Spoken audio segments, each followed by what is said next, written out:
والصلاة والسلام على أشرف الأنبياء والمرسلين وعلى آله وصحبه أجمعين. سبحانك لا علم لنا إلا ما علمتنا إنك أنت العليم الحكيم ولا حول ولا قوة إلا بالله العلي العظيم. Yang saya hormati majlis, yang saya hormati YK PAS kawasan, yang saya hormati YK sebuah rumah, Kak Nashita dan anak, seluruh ayah-ayah, ibu-ibu, teman-teman saya yang hadir pada malam ini untuk orang kata menyatakan sedikit rasa kebimbangan dan ambil peduli kita di atas apa yang berlaku kepada 13 tahanan yang mana kita tahu sejarah ceritanya ini bermula daripada zaman rampasan kuasa yang mana Zamri ni orang terlibat daripada mula-mula. Kenal Zamri tadi? Dia tidak putih lagi, masih macam tu lagi. Hari ini wartawan tanya saya, adakah kamu rasa Zamri ini ataupun kerajaan Perak yang haram ini menjatuhkan hukuman ke atas 13 ini kerana nak bagi tahu kerana mereka ditakut dengan 13 ini? Saya sebut ini bukan soal kerajaan takut kepada yang 13, tapi dia nak hantar isyarat kepada rakyat Perak berhenti lawan kerajaan negeri Perak. Dan malam ini saya nak beritahu pada Zamri dan kerajaan haram ini, kita tidak akan biarkan 13 ini terkurung lama. Kita akan pastikan dalam waktu terdekat 13 ini harus digerakkan keluar. Jika tidak, satu gerakan rakyat akan kita buat di dalam negeri Perak. Isunya kok Kertoyo makcik curi ompak duit orang, boleh duduk makan siakap di rumah. Malam ni siakapnya. Li Leong Si kepan duit PKMZ, tipu dua Perdana Menteri, boleh duduk rumah lagi. Siapa lagi? Syahrizad Jalil boleh pergi kedui kawan lagi, nak bertanding pula ketua wanita UMNO. Tapi yang 13 ni hadir. Kak Nashita ni bukan orang negeri Perak pun, Abang Bat tu bukan orang negeri Perak pun, tapi kerana semangat dia melihat bagaimana orang negeri Perak dianiaya, maka dia hadir juga. Mengandung-mengandung pun boleh tahan lagi. Saya malam ni takkan sebut nama Najib banyak sangat, sebab takut esok keluar muka Najib. Jadi kena elak. Sebab itu malam ini kita sebut yang kita nak buat ni. Saya diberitahu oleh Kak Nasri pun, dia dah umum, dia kata orang kata perempuan tengah nak rayu, kemudian esok mungkin ke Mahkamah Taiping. Yang ada ke lapangan, kita akan cepat-cepat update di Facebook dan edarkan SMS segera, minta sama-sama berada di Mahkamah Taiping, menyatakan sedikit rasa orang kata simpati kita pada mereka. Dan ini sahaja yang akan membolehkan kita memberi tekanan terbaik kepada kerajaan haram di negeri Perak. Tapi ini tidak akan berakhir, saudara. Dalam hari yang sama, 13 individu ini dipenjarakan. Ada seorang lagi anak muda makcik, umur dia 27 tahun, yang kini merengkuk di penjara Kajang. Sebab apa? Dia dituduh melawan pihak polis pada peristiwa bersih 3 di Kuala Lumpur. Orang tak tahu cerita ni. Dia ini anak muda penoreh getah yang hukumannya juga tidak boleh dibuat rayuan. Kini dia sedang bermalam di penjara Kajang. Ini, saudara, rentetan bagaimana kezaliman pemimpin UMNO selesai sahaja pilihan raya menggunakan ruang ini untuk hentak rakyat habis-habisan. Sebab itu saya sebut, rakyat hanya dihidangkan isu dia apa makcik? Isu orang pegang anjing. Orang Melayu pun baling apa? Gelat kanan kiri. Tengok habis dah orang Melayu kita pegang anjing. Baca utusan, tengok TV3. Tapi isu macam ni dia tak keluar TV3 macam. Yang dia keluar apa? Perusuh lawan sultan, lawan kerajaan, dipenjarakan. Bila masa dia orang lawan sultan, lawan kerajaan? Yang mereka tahan dan pertegakkan itu prinsip hak mereka. Saya beritahu oleh Kak Nashita, ada seorang yang paling muda tahanan, umur 26 tahun, dan isterinya bakal melahirkan anak dalam masa 2 atau 3 minggu dari sekarang. Dan kini dia sedang bermalam di penjara Tapah, saudara. Bayangkan bagaimana sayunya hati isterinya yang akan melahirkan zuriat pertama mereka tanpa kehadiran suami di sisi. Ini, saudara, sebab tu bila Kak Nashita sebut tadi, Nur Salha namanya, apa, zalim, kejam. Kak Nashita sebut dia ni dah dipindahkan ke Sungai Petani.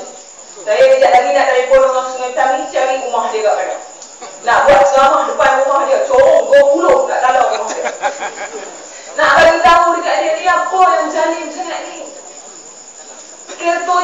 sebut tadi setahun makcik kena hukum, boleh tangguh. Yang ini tak boleh tangguh. Sebab apa? Sebab ia melibatkan rakyat yang dilawan itu ialah UMNO Barisan Nasional. Ini yang kita sebut saudara, kezaliman tidak akan pernah terhenti di bawah kerajaan UMNO Barisan Nasional. Sebab itu malam ini saya minta balik kita, jangan selesai di sini saja pakcik. Balik minta lain teman-teman yang lain. Kutip seorang 10-20 ringgit. Orang kata kat saya, Aisyah, ni mana cukup nak buat ceramah, nak kutip derma sikit seorang tak cukup.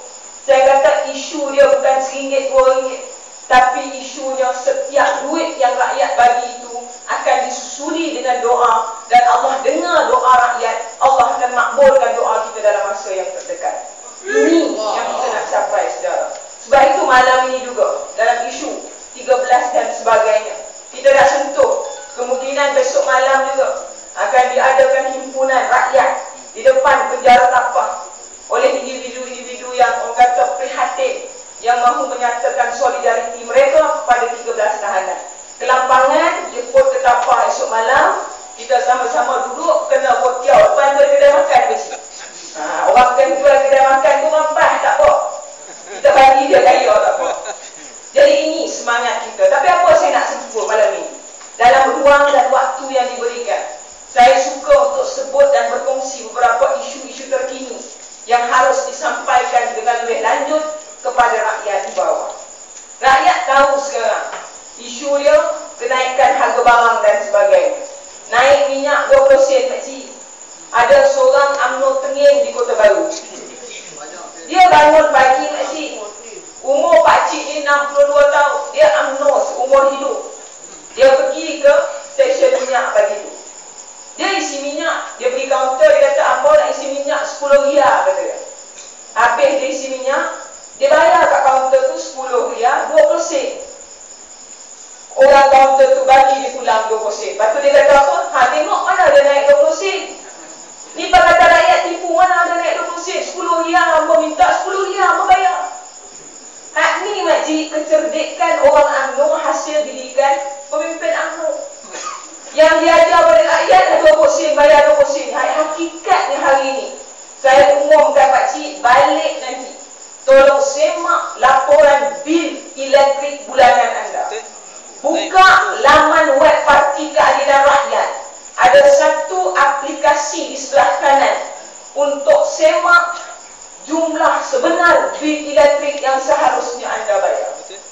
Masuk pakcik, semak dalam tu, anda boleh ketahui bahawasanya dalam keadaan tidak diberitahu, bil bulanan anda itu telah dinaikkan lebih daripada 20%, saudara. Yang kita buat apa? Pergi bayar. Yang keluar TV apa? Tanah tumpahnya darah. Leleh hai mata makcik. Itu belum tanda putera masuk kemunting. Dah tengok tanda putera lagi? Saya tengok pergi wayang, tengok tanda putera. Belakang saya makcik dengan pakcik. 14 tisu kotak tu makcik tak habis lagi mata dia. Inilah kita orang Melayu, tengok tu Razak, tengok ni Tun Ismail ini pertahankan Melayu. Yang dia tunjuk DAP. Habis keluar lori keliling dengan bendera DAP. Gambar sebenar, bendera gerakan. Ini manipulasi fakta yang dibuat. Sebab itu dalam isu ini saya nak tekankan satu perkara. Bila naik harga barang tadi, bagi harga minyak tadi, harga barang pun turun naik. Pagi ini turun di pasar. Orang pasar kata, Aisyah, start minggu depan kami terpaksa naikkan harga ayam, ikan dan sebagainya. Saya kata, berapa nak naik? Ayam paling-paling korang RM9.20 sekilo kena naik. Saya tanya kenapa nak naik? Habis nak buat macam mana? Kami ni bawa lori daripada kampung ke Pekan. Ni ayam ni nak kena makan, dedak nak kena bagi, cacing nak kena cari. Saya kata tak boleh ke kalau kita elakkan? Tak boleh dah, Syah. Kami pun nak sara anak bini kami kat rumah. Ini hakikatnya sebenarnya. Sebab itu bila sebut ikan siakap, lepas ni ikan siakap pun tak mandang tak ciut. Ikan kembung harga ikan siakap. Hakikat sebenarnya. Yang hidup kat kampung, oi tak apalah. Ni kan negara kita kan aman. Dia buka TV3 hakikat sebenarnya itu masih lagi. Tuk-tuk bila naik dia harga barang, keluarlah fatwa daripada ulama muda UMNO. Kenal namanya Haji? Fatul Bahri namanya. Yang lawan di bukan dia galak. Dia pun kata kenaikan harga barang ini, harga itu ialah ketentuan Allah Subhanahu wa taala. Dia sebut harga di majlis sak sini itu Allah bagi. Sedangkan dalam keadaan apa? Dr. Asri, bekas mufti negeri Perlis kata apa? Jangan kamu mempergunakan agama kamu dan menjual akidah kamu hanya demi untuk mempertahankan pemimpin zalim seperti UMNO Barisan Nasional. Kamu derah, kamu zalim rakyat untuk ikut hukum Allah kodanya, tapi kamu biarkan hukum itu tidak diikuti oleh pemimpin UMNO Barisan Nasional. Ulama apa yang kamu nak pertekankan kepada rakyat? Menteri boleh pakai majlis menteri, gaji dia ahli parlimen sahaja RM10,500. Allowance minyak dia saja mencecah RM8,000. Allowance pergi luar negara boleh mencecah RM55,000.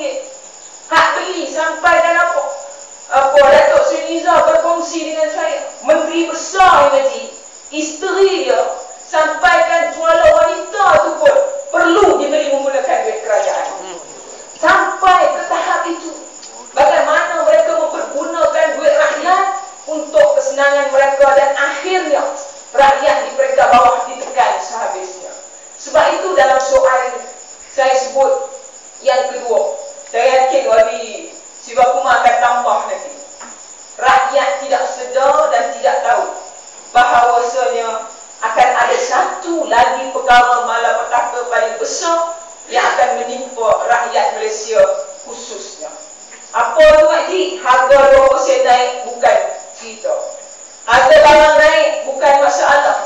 Harga itu naik dan sebagainya bukan lagi perkara yang akan kita bimbang.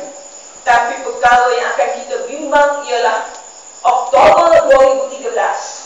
Sebaik sahaja kerajaan Malaysia menandatangani satu dokumen yang dinamakan TPPA. Pakcik tahu TPPA ni apa? Bukan nama mesin basuh.